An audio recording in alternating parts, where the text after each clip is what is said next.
और जो परेशानी छात्रों को उठानी पड़ती थी अपने वेरिफिकेशन के लिए सर्टिफिकेट्स और डिग्रियों को, तो वो अब आसानी से संभव हो पाएगा।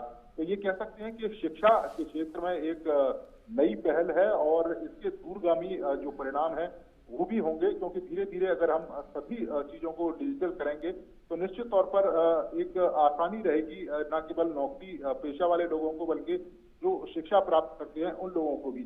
और आपने देखा होगा कि डिजिटलीकरण के क्षेत्र में हमने कई सारी चीजों को डिजिटल किया है। जैसे आप देखें कि हम जो ट्रांसपोर्ट के तमाम जो कागजात हैं, इसके अलावा जो ड्राइविंग लाइसेंस से लेकर तमाम चीजें हम डिजिटली रखते हैं, डिजिटली लॉकर होता है उसका, और उसको प्रॉपर वेरिफिकेशन उसका मानते हैं। चाहे पुलिस के कोई भी आदमी अगर चेक करते हैं तो अगर आप डिजिटली दिखाते हैं तो वो मान्य होता है। तो बड़ी सुविधा होती है, क्योंकि आपको भारी भरकम कागजों को लेके साथ में नहीं चलना होता है और सिर्फ आपके मोबाइल में ही पूरी दुनिया रहती है। तो ये डिजिटली जो युग है निश्चित तौर पर इसके लिए एक मील का पत्थर ये साबित होगा। और प्रधानमंत्री इसी बात का जिक्र भी कर रहे थे कि IT के जो छात्र हैं उन्होंने देश दुनिया में देश का नाम रोशन किया है। जो तमाम स्टार्टअप हैं वो IIT के जो छात्र हैं उन्होंने देश के सामने रखे हैं, जिनकी धूम विदेशों तक में है। तो निश्चित तौर पर आज का युग तकनीक का युग है और एक नए युग की शिक्षा के क्षेत्र में तकनीक के नए युग की शुरुआत आज प्रधानमंत्री ने करी है। निश्चित तौर पर नीरज, ऐसे में अगर देखें तो प्रधानमंत्री की बातों पर अगर गौर करें तो उन्होंने छात्रों का नेतृत्व करने के साथ साथ उनमें जोश भरने का भी काम किया है, क्योंकि उन्होंने जो बातें कही हैं जिसमें उन्होंने कहा है कि कंफर्ट को कभी मत चुनिए, चैलेंज को चुनिए। तो कहीं ना कहीं जो परिश्रम है, जो संघर्ष है, वो साफ तौर पर जो ये छात्र हैं उनके आने वाले भविष्य को और उज्जवल बनाएगा। प्रधानमंत्री का यही मूल मंत्र है। देखिए बिल्कुल बनाएगा, क्योंकि आप अगर लाइफ में भी देखें कि कोई भी आप छोटे से छोटा अगर आप काम भी करते हैं तो उसमें चैलेंज जरूर सामने आता है कि आपको किस तरीके से बेहतर तरीके से उस काम को करना है। शॉर्टकट का जिक्र प्रधानमंत्री ने इसी बात का जिक्र किया था कि कहीं ऐसा ना हो कि आप छोटे कोई लाभ के लिए किसी बड़े लाभ को आप छोड़ दें और आप उस जाल में फंस जाएं, क्योंकि जब एक्चुअल चुनौतियां आती हैं तो वो चुनौतियां उनसे आप पार नहीं पा सकते, उन चुनौतियों का सामना नहीं कर सकते। यही जिक्र उन्होंने वहाँ तमाम छात्रों को किया और जिनसे कहते हुए उन्होंने कहा कि आप चुनौतियों का अगर सामना करेंगे तो चुनौतियां कभी भी आपको अपने ऊपर हावी नहीं होने देंगी और आप चुनौतियों का सामना आसानी से कर पाओगे। क्योंकि जीवन में सिर्फ शिक्षा और परीक्षा वही चुनौती नहीं है। जब आप जीवन के तमाम पहलुओं को गुजरते हैं या तमाम पहलुओं से गुजरते हैं तो तमाम तरह की चुनौतियां आपके सामने आती हैं और उन चुनौतियों का सामना आप आसानी से कर पाओगे जब आप शुरुआत से ही चुनौतियों को कह सकते हैं कि उनसे लड़ना सीखोगे। तो यही कारण है कि उन्होंने कंफर्ट जोन का जिक्र नहीं किया और कहा कि जब भी आप चुने वो चुनौतियों को चुने, क्योंकि चुनौतियां आपको सक्षम बनाएंगी, चुनौतियां आपको सबल बनाएंगी, चुनौतियां आपको भारत को आगे ले जाने के लिए आपके अपने पैरों में कह सकते हैं कि एक ताकत पैदा करेंगी ताकि आप भारत को आगे ले जाओगे। क्योंकि 25 साल के बाद जब जिक्र होगा तो ये तमाम छात्र जिनका जिक्र प्रधानमंत्री ने किया कि भारत के विकास में इनका योगदान रहेगा, भारत को आगे ले जाने में, देश दुनिया में भारत का नाम करने में इन छात्रों का योगदान रहेगा। और जब चुनौतियों का सामना करेंगे तो देश दुनिया की तमाम चुनौती इनके सामने छोटी होगी। और आपने देखा होगा आज भी हमारे IT के जो छात्र हैं विदेशों में किस तरीके से परचम लहरा रहे हैं, यूरोपियन कंट्री में तमाम जो कोडिंग है वो कर रहे हैं। तो देश दुनिया में भारत के जो छात्र हैं वो नाम रोशन कर रहे हैं। इसी बात का जिक्र प्रधानमंत्री ने किया और ताली बजाकर तमाम छात्रों ने स्वागत भी किया और ताली बजाकर ये जवाब भी दिया प्रधानमंत्री को छात्रों ने कि वो जब जीवन में कंफर्ट और चुनौती के रूप में किसी को चुनना होगा तो वो चुनौतियों को ही चुनेंगे। निश्चित तौर पर नीरज, आप बने रहिए हमारे साथ। हम अपने दर्शकों को एक बार फिर से सुनवा दें कि इससे पहले प्रधानमंत्री मोदी ने IIT की विरासत को भी याद किया और प्रधानमंत्री ने कहा कि संस्थान से बाहर निकलने वाले छात्रों को विरासत जीने का मौका मिलता है। उन्होंने कहा कि इस महान संस्थान से निकलने वाले छात्रों पर देश की विकास यात्रा में भागीदार बनने की जिम्मेदारी होती है। देखिए,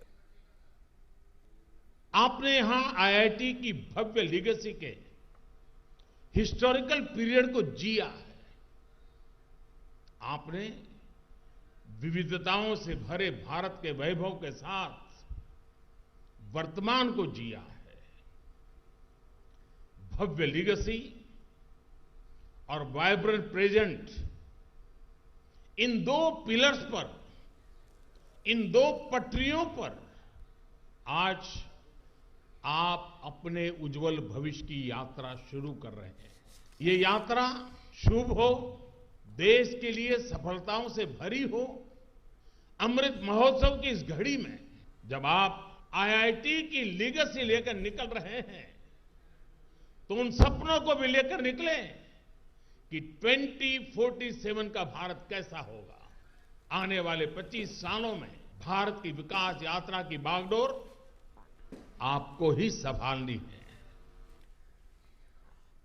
और प्रधानमंत्री ने छात्रों से कहा कि वो नवाचारों और प्रौद्योगिकी के जरिए समस्याओं का समाधान ढूंढते रहें, लेकिन साथ ही मानवीय भावनाओं को भी नजरअंदाज न करें।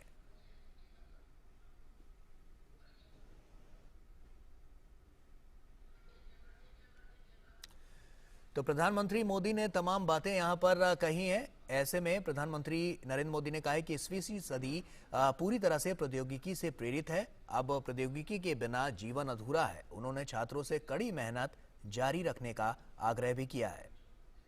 तो ऐसे में तमाम यहां पर जो बातें हैं वो प्रधानमंत्री नरेंद्र मोदी ने कही है। और नीरज हमारे सहयोगी हमारे साथ जुड़े हुए हैं। नीरज, क्योंकि जैसा कि बड़ी बातें हम प्रधानमंत्री नरेंद्र मोदी के इस पूरे कार्यक्रम को लेकर कर रहे हैं, ऐसे में जो छात्रों के अंदर जोश भरने का काम किया है प्रधानमंत्री नरेंद्र मोदी ने, क्योंकि हमेशा से हमने देखा है कि उनके नेतृत्व में जो भी चीजें आई हैं वो उसकी विकास की बयार अलग ही देखने को मिली है। तो ऐसे में जब जोश उन्होंने छात्रों के अंदर भरा तो क्या माना जाए कि छात्र भी आने वाले समय के लिए पहले से बेहतर तरीके से अब और तैयार होंगे? देखिए, बिल्कुल पहले से बेहतर तरीके से तैयार होंगे, क्योंकि प्रधानमंत्री की बातें निश्चित तौर पर प्रभाव डालती हैं और जिस तरीके से वो कनेक्ट करते हैं लोगों के साथ और जिन बातों का वो जिक्र करते हैं और जिस तरीके की तालियां वहां पर बजी, वो निश्चित तौर पर बता रही थी कि वो छात्र काफी प्रभावित हैं। और चूंकि आईआईटी कानपुर का मैं जब जिक्र कर रहा हूं तो आपको बता दूं कि आईआईटी कानपुर ने एक बड़ी उपलब्धि भी हासिल की है। इसी साल आईआईटी कानपुर के एक छात्र को सबसे ज्यादा का पैकेज मिला है, जिसमें 2 करोड़ रुपए आप समझ सकते हैं कि इंटरनेशनल कंपनी ने ऑफर दिया है आईआईटी कानपुर के एक छात्र को। ये सबसे बड़ा ऑफर है इंटरनेशनल। और इसके साथ ही घरेलू अगर ऑफर की बात करें तो 1.2 करोड़ का जो ऑफर है वो भी आईआईटी कानपुर के छात्र को मिला है। तो आप समझ सकते हैं कि आईआईटी कानपुर कितना नाम है आईटी के क्षेत्र में पूरी देश दुनिया में। और तमाम बड़ी बड़ी मल्टीनेशनल कंपनियां हैं वो यहाँ पर रिक्रूटमेंट करती हैं, जो इंटरनेशनल लेवल पर अपने तमाम न केवल प्रोडक्ट बेचती हैं बल्कि इंटरनेशनल लेवल पर सर्विसेज देती हैं। तो उन कंपनियों को ऑफर यहाँ से जब जाता है और जब छात्र उन कंपनियों में काम करते हैं और ये बताते हैं कि इतना बड़ा ऑफर है, तो ये सिद्ध करता है कि भारत की जो शिक्षा प्रणाली है, भारत के जो छात्र हैं उनमें बौद्धिक जो क्षमता है वो कितनी है। और यही कारण है कि जब प्रधानमंत्री इस बात का जिक्र करते हैं कि आप तमाम लोगों से, अलग अलग सभ्यताओं के, अलग अलग संस्कृति के लोगों से आप मिलते हैं, तो आपकी जो विरासत है वो ज्यादा समृद्ध होती है। और यही बात उन्होंने अपने भाषण में भी जिक्र किया और जिसका स्वागत भी तमाम जो छात्र हैं वहां पर किया। और एक चीज और, क्योंकि कोरोना काल था, बड़ी संख्या में जो छात्र थे वो प्रधानमंत्री के कार्यक्रम में सीधे नहीं शामिल हुए थे, कुछ दूसरे ऑडिटोरियम में वो छात्र बैठे हुए थे। तो प्रधानमंत्री ने इस बात का भी जिक्र किया कि वो उन छात्रों से भी मिलना चाहेंगे, उन छात्रों को भी समझना चाहेंगे। तो निश्चित तौर पर ये बताता है कि प्रधानमंत्री भी अपनी शिक्षा नीति को लेकर अपने जो तमाम देश के जो भविष्य हैं, क्योंकि इन्हीं बच्चों के हाथों में आने वाले समय में देश का भविष्य होगा, तो उस भविष्य से सीधा रूबरू प्रधानमंत्री होना चाहते हैं। और यही कारण है कि इस कार्यक्रम को समाप्त करने के बाद जो दूसरे हॉल्स में जो आईआईटी के जो छात्र बैठे हुए थे उनसे मिलने प्रधानमंत्री गए। बिल्कुल नीरज, आप बने रहिए हमारे साथ। तमाम महत्वपूर्ण बातें यहाँ पर प्रधानमंत्री नरेंद्र मोदी ने कही है। ऐसे में पीएम ने छात्रों से कहा है कि वो नवाचारों और प्रौद्योगिकी के जरिए समस्याओं का समाधान ढूंढते रहें, लेकिन साथ ही मानवीय भावनाओं को भी नजरअंदाज न करें। अपने जीवन में उन चीजों को भी महत्व दीजिएगा जो जरूरी नहीं कि हमें टेक्नोलॉजी की मदद से ही मिलती हो। आप इंटरनेट ऑफ थिंग्स पर जरूर काम करिएगा, लेकिन इमोशन ऑफ थिंग्स को भूल मत जाइएगा। आप आर्टिफिशियल इंटेलिजेंस के बारे में जरूर सोचिएगा, लेकिन ह्यूमन इंटेलिजेंस को भी याद रखिएगा। अलग अलग लोगों से, अलग अलग कल्चर के लोगों से आपका जुड़ाव आपके व्यक्तित्व की ताकत ही बढ़ाएगा। ये नहीं होना चाहिए कि जब इमोशन दिखाने की बात आए तो आपका मस्तिष्क करे HTTP 404। जब बात शेयरिंग की हो, शेयरिंग ऑफ जॉय और काइंडनेस की हो, तो कभी कोई पासवर्ड नहीं रखिएगा, खुले दिल से लाइफ को एंजॉय करिएगा। और वहीं प्रधानमंत्री मोदी ने कहा कि 21वीं सदी पूरी तरह से प्रौद्योगिकी से प्रेरित है। अब प्रौद्योगिकी के बिना जीवन अधूरा है। उन्होंने छात्रों से कड़ी मेहनत जारी रखने का आग्रह किया। ये दौर, ये 21वीं सदी पूरी तरह टेक्नोलॉजी ड्रिवन है। इस दशक में भी टेक्नोलॉजी अलग अलग क्षेत्रों में अपना दबदबा और बढ़ाने वाली है। और वहीं प्रधानमंत्री ने छात्रों से आग्रह किया कि उन्होंने कंफर्ट जोन को ना चुनने की बात की है और ये